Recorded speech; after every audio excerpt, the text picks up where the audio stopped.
नमस्कार व्यूअर्स, मैं हूं अमीश देवकर और आप देख रहे हैं देश की सबसे लोकप्रिय डिबेट आर पार। किसकी दिवाली और किसका दिवाला?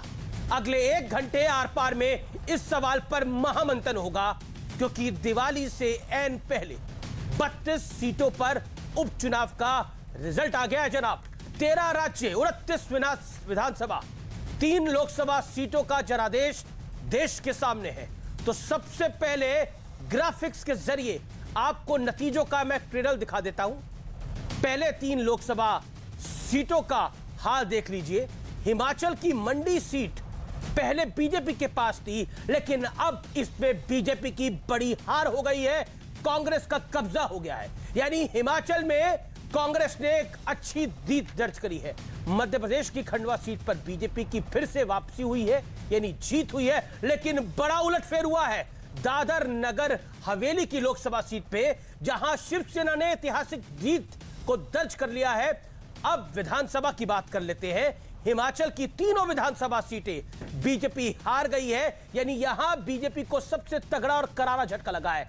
कुल मिलाकर एक लोकसभा सीट और 3 विधानसभा सीट पर बीजेपी हारी है। बिहार की दोनों सीटों पर जेडीयू जीत गई है। राजस्थान की 2 सीटों पर कांग्रेस की शानदार जीत दर्ज हुई है।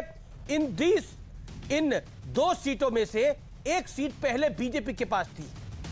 कर्नाटक में एक सीट पर बीजेपी और दूसरी सीट पर कांग्रेस जीत दर्ज हुई है, जबकि मध्य प्रदेश की 3 विधानसभा सीटों में बीजेपी को 2 और कांग्रेस को 1 सीट हासिल हुई है।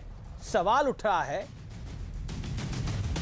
कि क्या महंगाई के मुद्दे ने अपना असर दिखाना अब शुरू कर दिया है, जैसा विपक्ष का आरोप रहा है। लेकिन नतीजों के बाद क्या क्या दावा किया जा रहा है यह भी देख लीजिए, और फिर होगा 32 सीटों के जनादेश का बड़ा विश्लेषण आर पार में।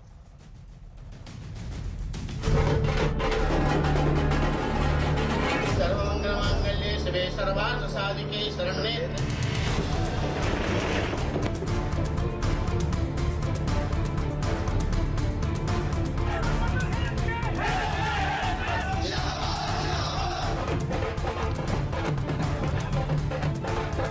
परिणाम भारतीय जनता पार्टी के लिए शुभ है, सुखदायी है, उत्साहवर्धक है।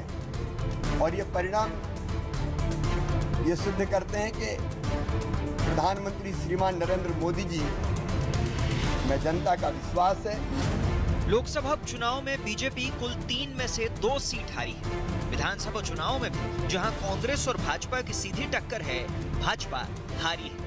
हिमाचल, राजस्थान, कर्नाटक और महाराष्ट्र इसका सबूत है। लोकसभा की सीट का वोट होने केंद्र सरकार के खिलाफ वोट है, बदलाव के संकेत हैं। 2024 में दिल्ली की राजनीति पूरी बदल जाएगी। एक पार्टी की सरकार नहीं रही, फिर एक बार गठबंधन वाली सरकार का सिलसिला दिल्ली में शुरू होगा। तो दिवाली से पहले देश का मूड क्या है, यह जानना बेहद आवश्यक है। लेकिन पहले आपको दिखाते हैं कि इस जनादेश के संदेश का विश्लेषण क्या है, यानी वो विश्लेषण जो बड़ा महत्वपूर्ण है। बंगाल में ममता बनर्जी का कद और बड़ा है, यानी ताकतवर हुई है ममता बनर्जी, ताकतवर बनकर उभरी है ममता बनर्जी। मध्य प्रदेश में मामा पर लोगों का भरोसा लगातार कायम है।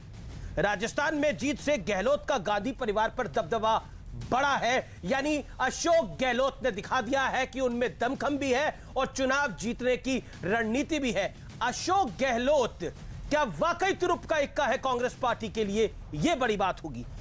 मैं बढ़ता हूं आगे। असम में हिमंता बिस्वा शर्मा ने भगवा परचम लहराया है, यानी हिमंता ने दिखा दिया है कि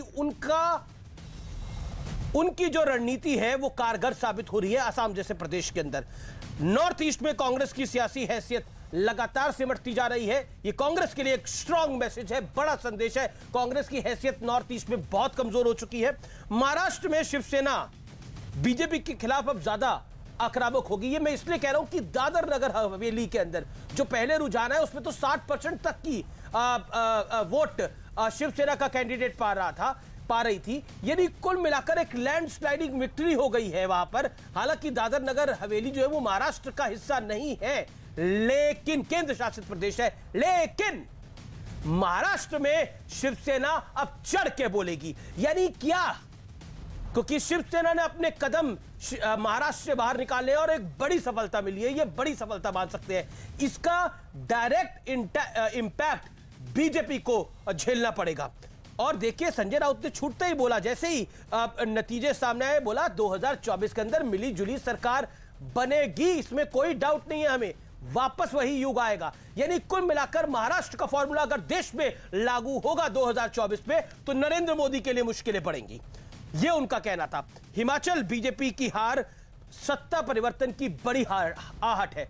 हिमाचल में बीजेपी की बहुत बुरी हार हुई है। मैं बताऊं आगे क्या महंगाई का मुद्दा अपना असर दिखाना अब शुरू कर रहा है और शुरू कर चुका है, इसको इस तरह से लेना होगा। मेरे साथ बात करने के लिए कई दिग्गज इस समय जुड़ रहे हैं आज की चर्चा में। डॉक्टर सुधांशु त्रिवेदी है, मेंबर ऑफ पार्लियामेंट है भारतीय जनता पार्टी के, मेरे साथ कुछ देर में जुड़ेंगे। मेरे साथ सुष्मिता देव हैं जो कि वरिष्ठ नेता है और सांसद है टीएमसी की। मेरे साथ चरण सिंह सापरा साहब जुड़ रहे हैं, इस समय प्रवक्ता है कांग्रेस पार्टी के और वाइस प्रेसिडेंट है मुंबई कांग्रेस के भी। मेरे साथ माधव आनंद है, वरिष्ठ नेता है, उनका भी स्वागत है, जेडीयू के, आपका भी स्वागत है।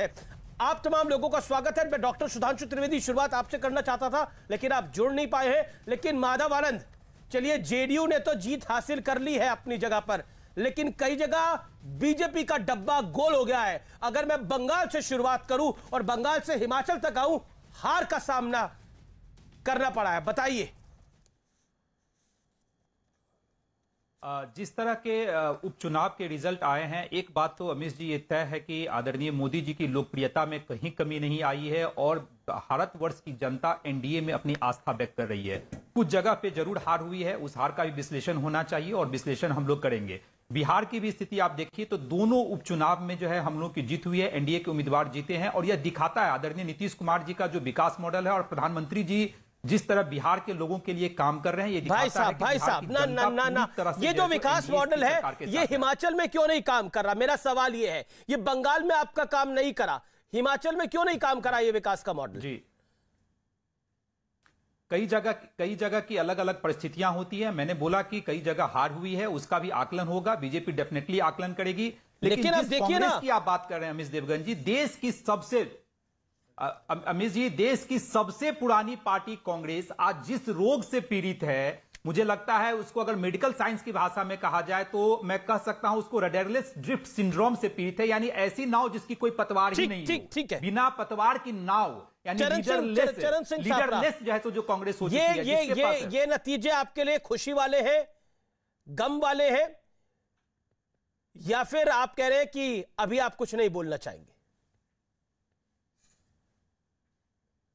नहीं, निश्चित रूप से ये नतीजे जो हैं वो कांग्रेस पार्टी को खुश होने के लिए ये नतीजे हैं, क्योंकि जिस तरह से हिमाचल प्रदेश के अंदर हमने एक लोकसभा सीट और सारी विधानसभा सीट पर क्लीन स्वीप किया है, उसी तरह से राजस्थान के अंदर भी क्लीन स्वीप हुआ, 2 सीटें हमने जीती है। और एक सीट ऐसी थी कि जहां पर कांग्रेस पार्टी 2018 में 25,000 वोट से हारी थी, वो अब हम 18,000 या 20,000 वोट से हम जीते हैं। उसी तरह से मध्य प्रदेश के अंदर जो रायगांव की सीट है वो हम 31 वर्षों तक हम नहीं जीते थे,